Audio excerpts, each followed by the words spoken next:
ये आकाशवाणी रायपुर है। छत्तीसगढ़ी समाचार बुलेटिन के संग धर्मेंद्र दुबे के जय जोहार। आज के प्रमुख समाचार। केंद्र सरकार हा उज्ज्वला योजना के फायदा पवैया मन बर एलपीजी सब्सिडी गैस सिलेंडर के भाव में 100 रुपया के कमती करे है। गैस सिलेंडर में सब्सिडी अब 300 रुपया मिलही। प्रदेश में निर्वाचक नामावली के द्वितीय विशेष संक्षिप्त पुनरीक्षण के बाद आज जम्मू मतदान केंद्र में मतदाता सूची के करेगी आखिरी प्रकाशन। और केंद्रीय सूचना प्रसारण और युवा मामला खेल मंत्री अनुराग सिंह ठाकुर कल एक दिन के दौरा में पहुंची रायपुर। नेहरू युवा केंद्र डहार ले राखे गए राज्य स्तरीय युवा उत्सव के करही शुभारंभ। अब समाचार विस्तार ले। केंद्र सरकार हा उज्ज्वला योजना के फायदा पवैया मन बर एलपीजी सब्सिडी गैस सिलेंडर के भाव में 100 रुपया के कमती करे है।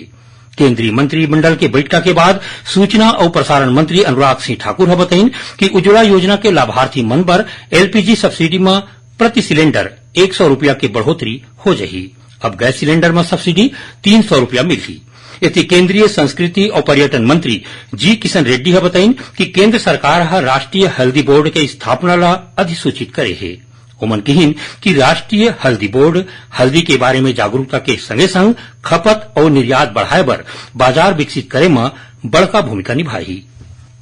प्रदेश में निर्वाचक नामावली के द्वितीय विशेष संक्षिप्त पुनरीक्षण के बाद आज जम्मू मतदान केंद्र में आज मतदाता सूची के आखिरी प्रकाशन कर दे गए है। राज्य के मुख्य निर्वाचन पदाधिकारी रीना बाबा साहेब कंगाले रायपुर में राखे गए एक पत्रकार वार्ता में बताइन कि प्रकाशित सूची के मुताबिक राज्य में करीबन 2,03,60,240 मतदाता हवे, जिमाले 1,01,20,830 पुरुष, 1,02,39,410 माई लोगिन के संगे संग 790 जिन तृतीय लिंग के मतदाता शामिल है।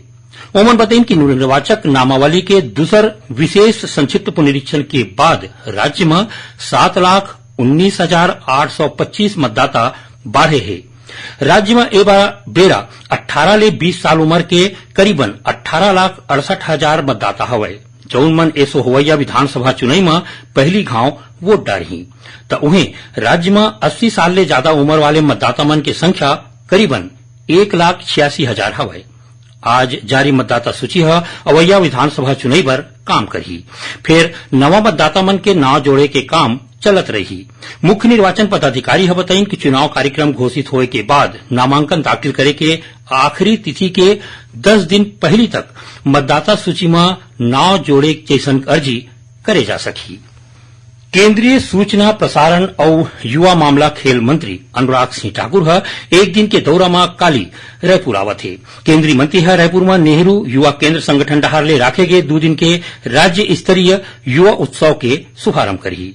ये युवा उत्सव रावतपुरा विश्वविद्यालय परिसर में राखे गए है। 5 और 6 अक्टूबर के होवैया युवा उत्सव में छत्तीसगढ़ के 28 जिला ले करीबन 500 युवा मन भाग ली। युवा उत्सव के दौरान चित्रकला, कविता, मोबाइल फोटोग्राफी, भाषण और सामूहिक नृत्य प्रतियोगिता के कार्यक्रम होही। राज्य स्तरीय प्रतियोगिता के जितैया प्रतिभागी मन ला राष्ट्रीय युवा उत्सव में शामिल होए के मौका मिली। ये कार्यक्रम प्रधानमंत्री नरेंद्र मोदी के अमृतकाल के पंचप्रण विकसित भारत, गुलामी की सोच से मुक्ति, विरासत पर गर्व, एकजुटता और नागरिक कर्तव्य ऊपर आधारित होही। केंद्रीय मंत्री श्री ठाकुर काली अपन रायपुर प्रवास के दौरान एक आने कार्यक्रम में मीडिया एप्स के लोकार्पण घलो करही। प्रदेश में ए बेरा सहायक शिक्षक मन के भर्ती के काम चलत है। आरक्षित वर्ग में नियुक्ति पवैया अभ्यर्थी मन के दस्तावेज सत्यापन के बाद पात्र उम्मीदवार मन ला नियुक्ति पत्र दे जाते। नियुक्ति पत्र मेरिट के आधार में जारी करे गए है। शिक्षा विभाग के अधिकारी मन बताइन कि कोनो भी प्रकार की गलती होही तो अभ्यर्थी मन संचालक लोक शिक्षण संचालनालय के तीर अर्जी कर सकते हैं। इति शिक्षक मन के भर्ती में तीसर चरण के ऑनलाइन काउंसलिंग के बाद अभ्यर्थी मन के दस्तावेज के सत्यापन काली 5 अक्टूबर के नवा रायपुर स्थित इंद्रावती भवन में करे जाही। छत्तीसगढ़ी समाचार बुलेटिन आप मन आकाशवाणी रायपुर ले सुनत हो। छत्तीसगढ़ के खबर ले है आपके वास्ता और खबर के विश्वसनीयता ले है हमार वास्ता। आकाशवाणी समाचार रायपुर के प्रादेशिक समाचार बुलेटिन के संगे संग हमार समसामयिक कार्यक्रम आप रेडियो के संग अपन मोबाइल में घलो सुन सकत हो। आकाशवाणी समाचार फेसबुक, ट्विटर और यूट्यूब में घलो हावय। हमार फेसबुक पेज हरे Chhattisgarh news on AIR, Twitter handle CGAIR news और हमार यूट्यूब चैनल हरे छत्तीसगढ़ AIR न्यूज। तो अब रेडियो के संगे संग आपके मोबाइल के माध्यम ले हम आप तक पहुंचत हन। छत्तीसगढ़ के हर खबर बर सुनत रहो आकाशवाणी समाचार। अब आगू बाढ़बो बांचे समाचार होती। रायगढ़ के कोड़ातराई में आज कांग्रेस डहार ले भरोसे का सम्मेलन राखेगिस। इस सम्मेलन में राज्यसभा में नेता प्रतिपक्ष मल्लिकार्जुन खड़गे और मुख्यमंत्री भूपेश बघेल शामिल हुईन। ये मौका में उमन राज्य शासन के आने योजना मन के 3000 ले ज्यादा हितग्राही मन ला 9 करोड़ रुपया ले ज्यादा के सहायता राशि और जिनिस बांटीन। संगे संग 82 ठीन चुने गए विकास खंड मन में बनैया जैत खाम के शिलान्यास करीन। कार्यक्रम में उप मुख्यमंत्री टीएस सिंहदेव, पूर्व केंद्रीय मंत्री कुमारी शैलजा, विधानसभा अध्यक्ष डॉक्टर चरणदास महंत के संगे संग पार्टी के बड़का पदाधिकारी और कार्यकर्ता मन शामिल हुईन। भारतीय जनता पार्टी के प्रदेश अध्यक्ष अरुण साव कहिन है कि प्रदेश में भाजपा डहार ले निकाले गए परिवर्तन यात्रा ला जनता मन को तिले बने सपोर्ट मिले है। एखर ले राज्य सरकार घबरा गए है और रायपुर में राखे गए पत्रकार वार्ता में मन कहिन कि प्रधानमंत्री के जगदलपुर प्रवास के दौरान राज्य सरकार बस्तर बंद करके लोगन मन ला ओखर सभा में जाए ले रोके के प्रयास करीन। श्री साव कांग्रेस पार्टी ऊपर अराजकता और अलगाववाद फैलाए के आरोप लगाइन। नगरनार संयंत्र के जिक्र करत उमन कहिन कि यह संयंत्र के चालू होए ले राज्य के 50,000 ले ज्यादा लोगन मन ला रोजगार मिलही। श्री साव आज भाजपा डहार ले सोशल मीडिया के माध्यम ले शुरू करे गए डिजिटल अभियान के शुरुआत करीन। ये मौका में उमन डिजिटल योद्धा अभियान के पोस्टर के विमोचन खलो करीन। मुख्यमंत्री भूपेश बघेल छत्तीसगढ़ लोक सेवा आयोग पीएससी के परीक्षा के उत्तर पुस्तिका के संगे संग आने कागजात मन ल 2 साल तक ऑफिस में राखे के प्रस्ताव भेजे है। जानबा के मुताबिक पीएससी परीक्षा के उत्तर पुस्तिका और आने दस्तावेज मन ला जल्दी ऑफिस ले हटाए जाए के नियम ला बदले के पहल करे जाथे। बीजापुर पुलिस लाइन में पदस्थ बस्तरिया बटालियन के जवान शंकर कुडियम के अपहरण के मामला आगू आए है। हमारे संवाददाता ले मिले जानबा के मुताबिक ये जवान 29 सितंबर के भैरमगढ़ थाना क्षेत्र के उसपरी गांव के तीर ड्यूटी में रहिस और यही दिन ले ये जवान के पता नहीं चल पाते। परिवार वाले मन और सर्व आदिवासी समाज के लोगन मन जवान के अपहरण के संशय जताए है। उमन माओवादी संगठन मन ले अपील करे है कि जवान ला जल्दी ले जल्दी छोड़ देवे। ये जवान गांव एरमनार के रहिया हरे।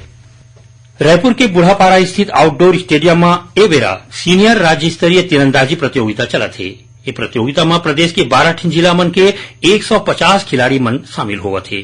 स्पर्धा के विजेता खिलाड़ी नवंबर में अयोध्या में होइया राष्ट्रीय स्पर्धा में छत्तीसगढ़ के अगुवाई करही। ये प्रतियोगिता में पहली घाव ओलंपिक खेल में शामिल रिकर्व कंपाउंड और इंडियन राउंड ग्रुप के स्पर्धा होइस, जेमा 80 खिलाड़ी मन शामिल हुईन। अब थोड़कुन समाचार सार में वीरांगना रानी दुर्गावती के काली जयंती हरे। ये मौका में मुख्यमंत्री उमल्ला नमन करत गोंडवाना साम्राज्य के रानी दुर्गावती ला भारतीय नारी के दृढ़ इच्छा शक्ति वाले बताइन।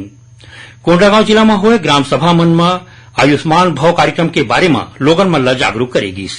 यही जिला में प्रशासन डहार ले राखे गए स्वच्छता पखवाड़ा के तहत लोगन मन ला मतदाता जागरूक अभियान के बारे में बताएगी। संसदीय सचिव विकास उपाध्याय आज रायपुर के दीनदयाल उपाध्याय नगर में नवीन प्राथमिक स्वास्थ्य केंद्र भवन के लोकार्पण करीन।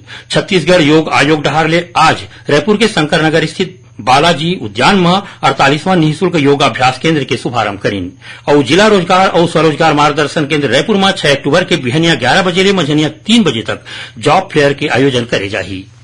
आखिर में प्रमुख समाचार एक गांव फेर। केंद्र सरकार उज्ज्वला योजना के फायदा पवैया मन बर एलपीजी सब्सिडी गैस सिलेंडर के भाव में 100 रुपया के कमती करे है। गैस सिलेंडर में सब्सिडी अब 300 रुपया मिलही।